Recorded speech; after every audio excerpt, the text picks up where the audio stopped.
Do you eat a plant-based diet? Do you eat meat? Do you not know what to eat?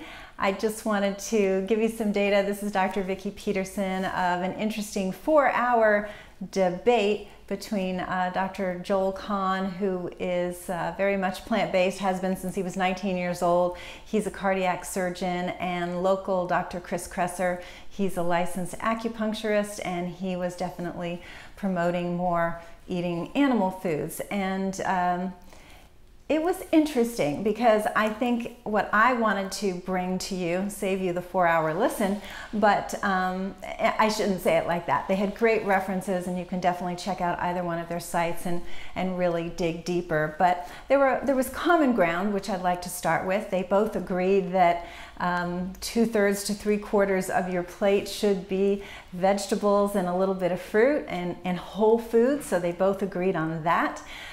They both agreed that sugar is terrible and that processed foods are terrible. Simple carbohydrates that have been very refined, that's terrible. So there was that common ground. And really, when it came to the difference between plant-based and eating meat, I think what was most interesting was the focus that organ meats and eating meat that had been very minimally processed from the viewpoint of had a good life and was totally fed grass and no hormones, et cetera, et cetera.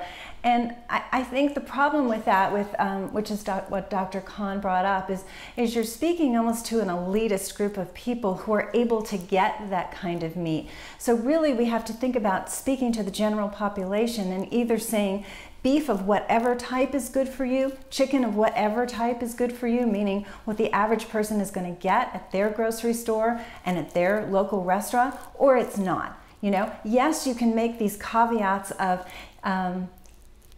no antibiotics and free range and has only been fed grass and the grass was not near a lot of pesticides and et cetera, et cetera. You can make that argument, but it's really a moot argument because you're not talking to the general population. So with that said, since the meat that we can get is factory raised with a ton of antibiotics and hideous conditions, hideous living conditions that would really make you go off meat permanently.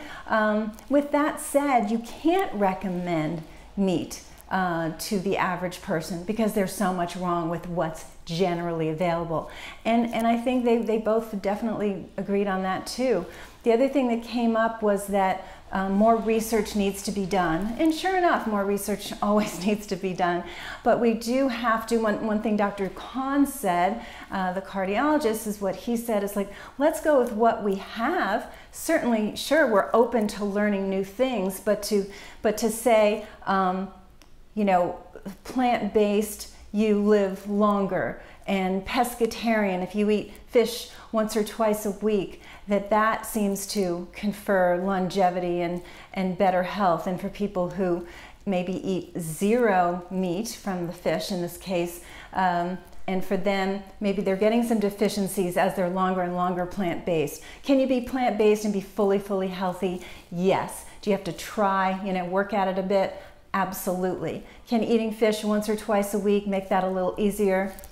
Apparently yes, based on research. Just make sure it's the low mercury fish. I just did a blog on that and a video actually, so you can watch that so you know what those better fish are.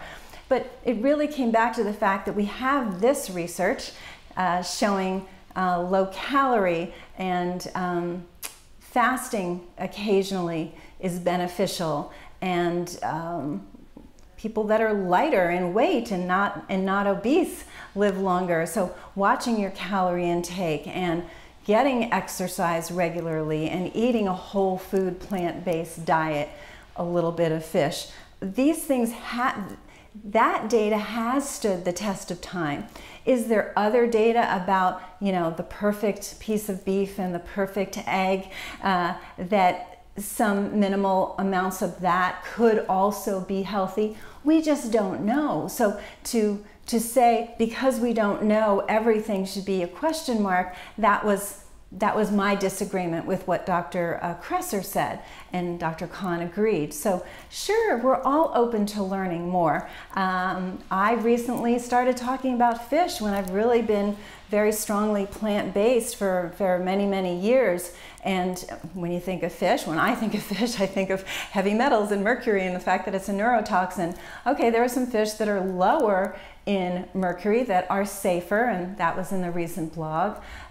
Just to not leave you in mystery, we're talking about Pacific salmon and mackerel and anchovies and sardines that are very small fish. So there are these fish available, yes. I've only recently talked about that because of new research that I've been studying about centenarians and people who do live longer. And so we're always on the cutting edge, we're always learning new things, but when it comes to should you eat meat or should you not, the weight of evidence is much stronger for the benefits of not. And that's just where we are right now. So definitely check out the interview if you want. Each one of their websites has a lot of different research that's very interesting to hear about, but I wanted to give you my little summation. I came away with it definitely feeling good about the way I treat my patients because the weight of evidence amongst studies is really strongly there. And of course, I'll always keep you abreast of the latest and the greatest. So to conclude, I hope this was beneficial for you, gave you some more data. And the most important thing though is your health.